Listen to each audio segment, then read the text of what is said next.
Hello, Tom. This is Wendy from MA4 Group.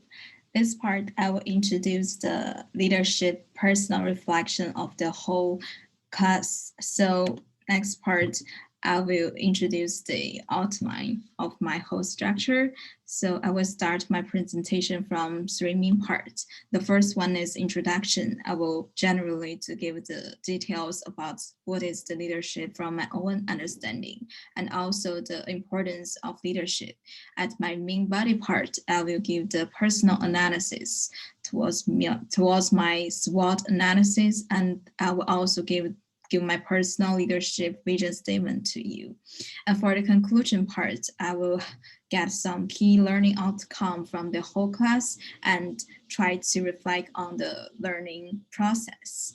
So let's start from the first one, the introduction part about my understanding towards leadership and the importance of leadership. And honestly, my opinion towards leadership really changed a lot. But at the beginning, I always consider leadership is means control others. Perhaps as authority gives the power towards one person. But now I realize the leadership can be considered influence other persons to help them to improve other persons, to make them to try to get their motivation to grow up. And a second one is I realize the leadership is not about the personality trait, but it is the strategic choice because we can face all kind of different situations and we will meet different persons in our workplace and we will have so many different contents. We can choose our own leadership style depending on different situations. So it's not about just the personality trait because at the beginning I realized I'm totally introvert. So perhaps I'm not really appropriate for the leader position. But right now I think I can make a choice. It can be just a strategic choice. And third one, I think at the beginning, I realized maybe some leaders are born with some kind of leadership skills. They're so natural.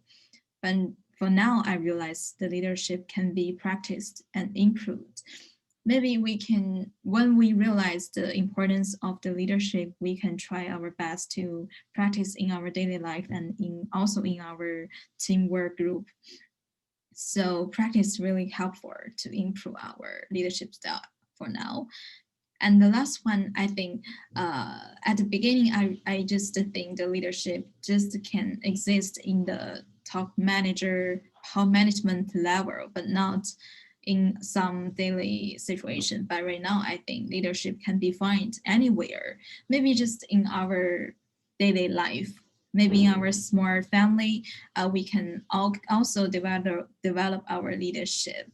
And maybe we can try to create a vision for our family and also to influence each other by the process. So the four keywords, I think, this is the change towards leadership meaning from my point of view. And when I wanted to talk about the importance of leadership, the first one is about the clear vision. I think this means influencing employees to understand and accept the future state of the organization, and a good leader will influence their followers to perform their duties by expanding the vision and the importance of their role in the outcome. And the second one is about the build tomorrow. I think this involves pulling anyone together towards a common goal because a good leader will let their employees know how much their work is appreciated. And a simple gesture like providing praise for a task well done or just throwing a party to recognize small achievements will regenerate their spirit. So leadership is so important. And from my main body part, I will give the clear details to my personal SWOT analysis. And also based on this, I will give the personal leadership vision statement to this one. So before I just formally to introduce my SWOT analysis, I will show you about this kind of iceberg model of the competency, because this is really famous model. I use this to analyze myself, because about the iceberg, I think it is about the knowledge and the skills. It is so obvious. I think it's so easier to change. So, but about the bottom one, it is about the motives and the traits, also some self-image. It is more inner level, and perhaps it's harder to change. So when I wanted to analyze myself, I try to focus on the bottom one. So maybe I try to discover my self in a deeper level. Next part, I will show you my strengths about my discovery. After I took the 16 personality test, I find that I'm a really insightful person, because I typically strive to move past appearances and get to the heart of things. This can help me an almost uncanny ability to understand people's true motivations, feelings, and their needs. And the second one, I think I'm so principled. I tend to have deeply held beliefs, and my conviction often shines through when I speak or write about subjects that matters to me. I can be compelling and inspiring communicators with my idealism, pursuing when the heart is of skeptics. And also the last one, I think I just really like to help others. I think I generally aim to use my strengths for the greater good. I really enjoy succeeding at others' people's expenses. I sometimes tend to think about how my actions can affect others, and my goal is to behave in a way that will help the people around me and make the world a better place. I just see helping others as my purpose in my life. Sometimes I'm so troubled by the injustice, and I typically care more about the others than just my personal gain. And also, according to my Big Five personality trait test, I find I have the higher score at the agreeableness and also the imagination. And when it comes to my emotional stability, I think it's just an average score. So I think that this outcome can provide me some clues about my own stress. And also, this is from my emotional intelligence competence report. This report outcome just show me that I have the highest score at the applied consequential thinking. Perhaps it is really I have the talent in thinking through decisions. Perhaps I can make easily to make the rational decisions during the process. And the second one about have the higher level and empathy. I think it means that I am easier to connect with other persons, maybe in a deeper level. And the third one about I just pursue the noble goals, because I can easily to create my own vision and values in one organization. So after I show my strengths, this part I will show you how to use my strengths to enhance my effectiveness as a leader in one organization. Because my personality traits show me that I have some strengths in the influencing other persons, that I just enjoy encourage other persons in my group. And also I try to build up the peaceful relationship atmosphere in my team. I will show my empathy and try to listen to them carefully and get some feedback from them. Also about the strategic thinking, I think just I learned the cognitive conflicts, this kind of concept in this course. I think maybe if I can get the strategic thinking, I can find some solutions to solve the cognitive conflicts in the company. This really my strengths will enhance my effectiveness as a leader in one company from these kind of factors. So this part I will show you my weaknesses according to my own self-discovery. The first one is about the sensitive to criticism. I think it's really obvious because when someone challenges my principles or values, sometimes I may react strongly because I become defensive in the face of criticism and the conflicts, and a particular when it comes to the issues that are really near to my heart. And the second one, it is I'm so easy to burn out because sometimes I'm a little, I have the perfectionism and my reserve will leave me with few options for letting off steam. I must exhaust myself if I don't find a way to balance my drive to help others with necessary self-care and rest. And the last one, I think I'm reluctant to open up. I just value honesty, but I'm also so private. I find it is so difficult to open up and be vulnerable about my struggles. This might also be because I think I need to solve my problems on my own, or I don't want it to burden other persons with my issues. When I don't want to ask for the help, in I may just definitely hold myself back and create a distance in my relationships with other persons. And also, according to my emotional intelligence, this kind of report that show me how the lower score at the navigate emotions also exercise optimism.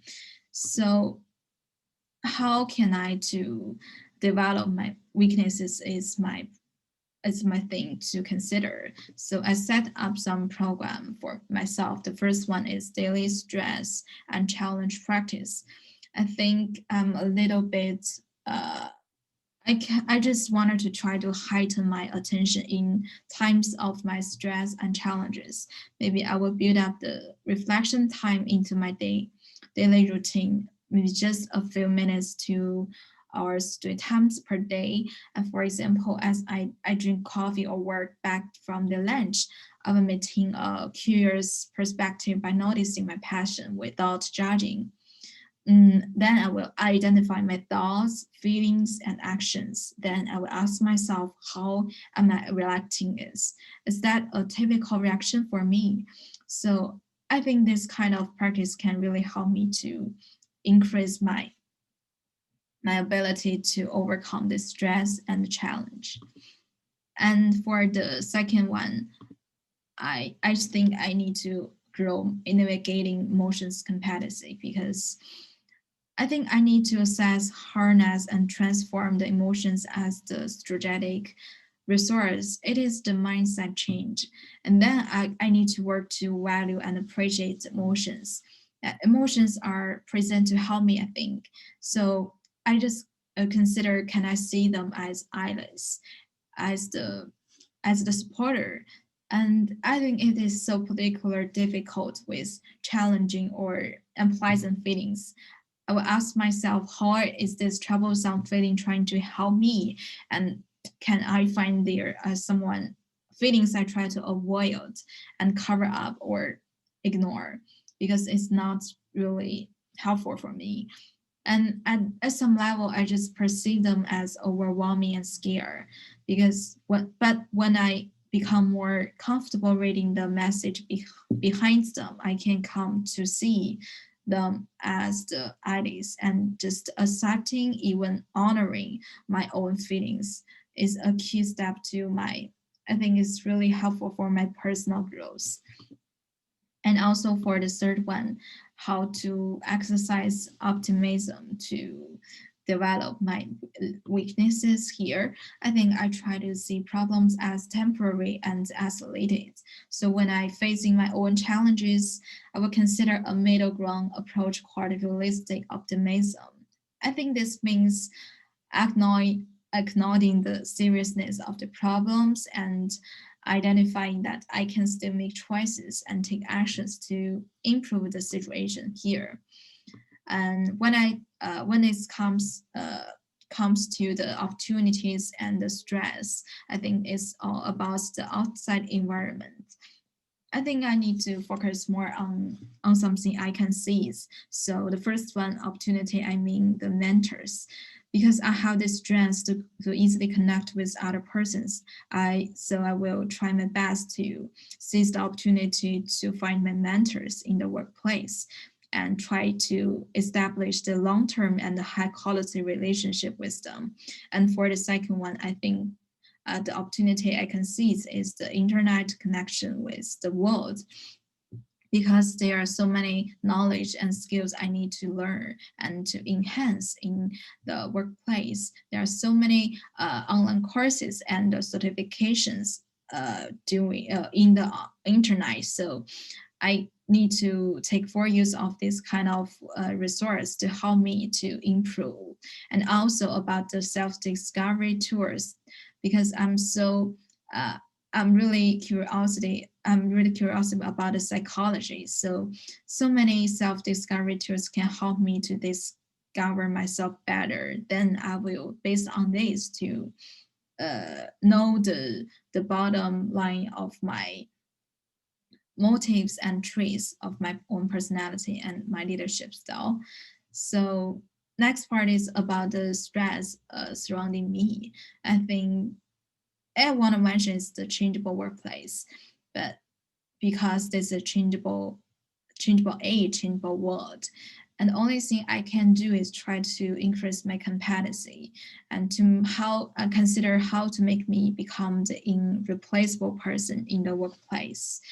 So consider about the opportunities and stress. I think the things I can do is try to use my strengths and also try to find some ways to overcome my weaknesses, and how can I to seize the opportunities surrounding me and to avoid the stress in front of me. Then I can get some strategic methods to help me to grow up better.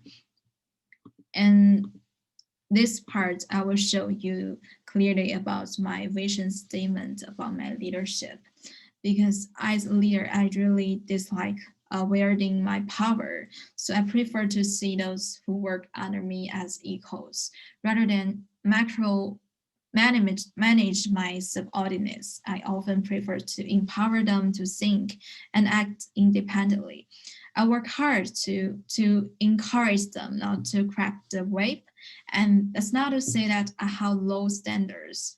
Far from it, because my sense of equality means that I expect my subordinates to live up to the standard that they set for themselves. I just really wanted my employees to be rigorous, monitored, and reliable, and unfairly honesty. And I will notice if my employees miss the mark. And when it comes to my leadership style, I have two main parts. So the first one is my dominant leadership style, because this one is really in the most of the situation I feel more comfortable with. The first one is the democratic one, and also the affiliative one, and also the authoritative one. The last thing is the coaching one, because this kind of thing can create a positive climate in the organization. So in the most of my time, I really consider relationship as the priority instead of the efficiency. So this is my strength. In the most of time, without any challenge or pressure, I can take full use of this one and to make it into the really big influence. But in some situation, maybe under some pressure, how to change my leadership style into the coursive one and also the pace setting one. This part, maybe the organization climate is negative, but I need to try to change myself, because this kind of situation, the efficiency is my priority. So this two kind of leadership is more better for the specific situation. So it is the strategic choice for me.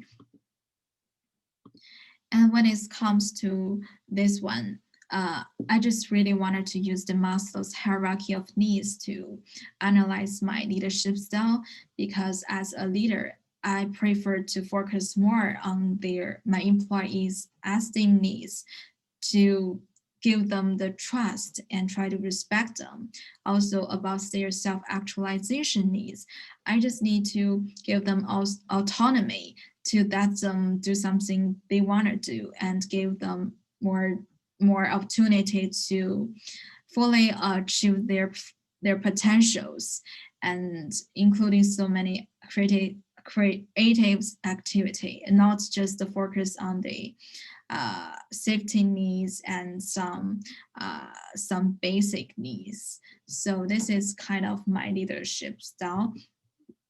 And for this one, in the work content example, I really wanted to mention my leadership role model, Jack Welke.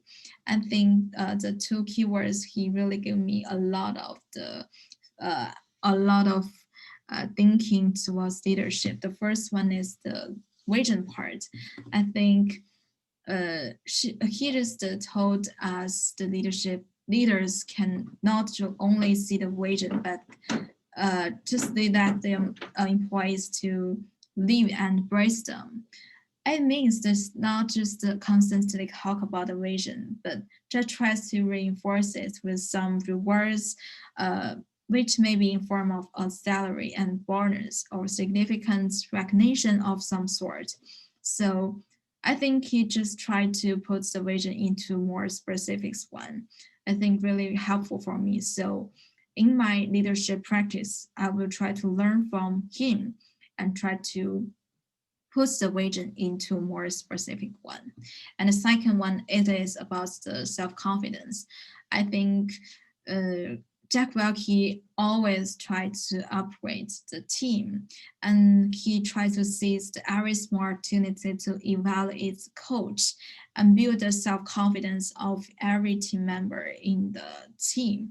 So from this point, I learned a lot from him, and I maybe in the following years, I will try to learn from him and try to give the self-confidence and try to make my team members feel the confidence through the practice.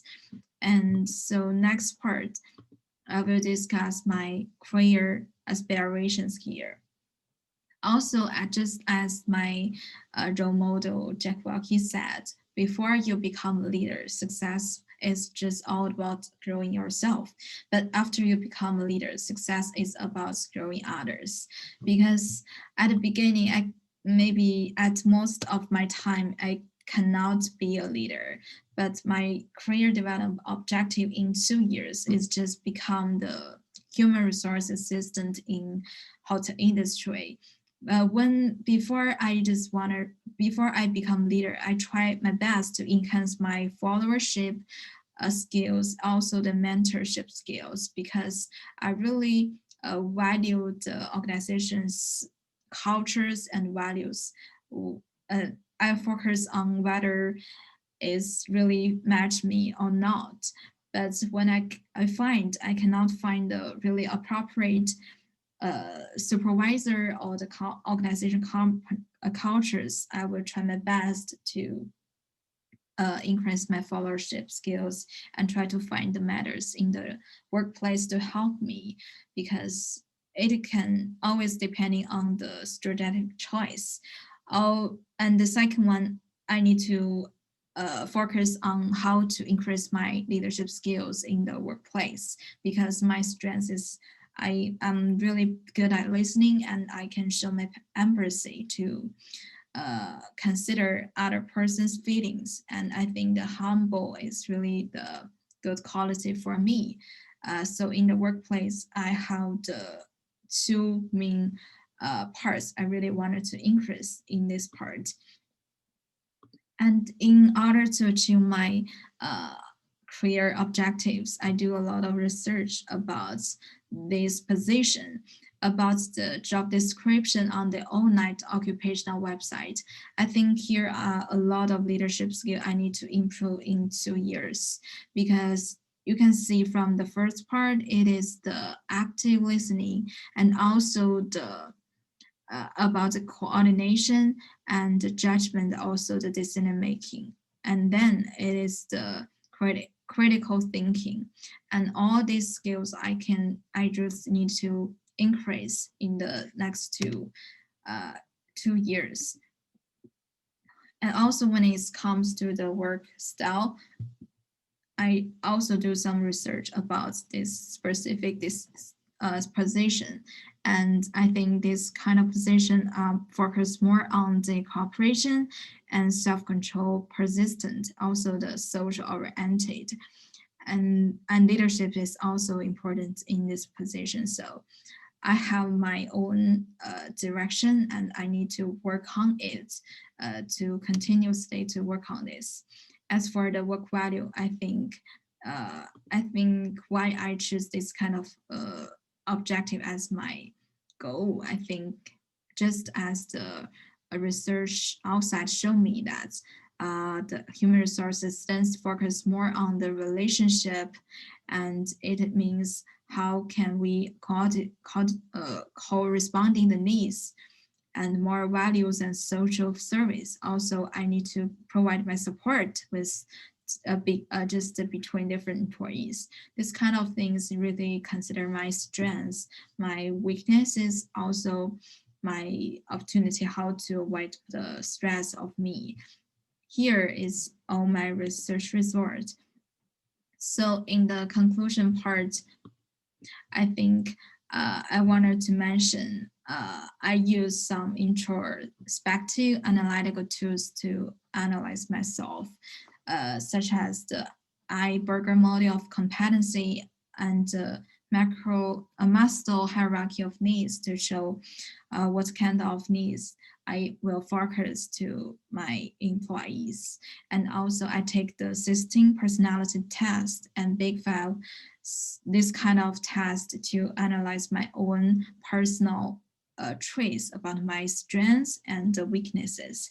And then I use the emotional intelligence tools, and I use the survey result to help me find some emotional intelligence aspect to analyze myself.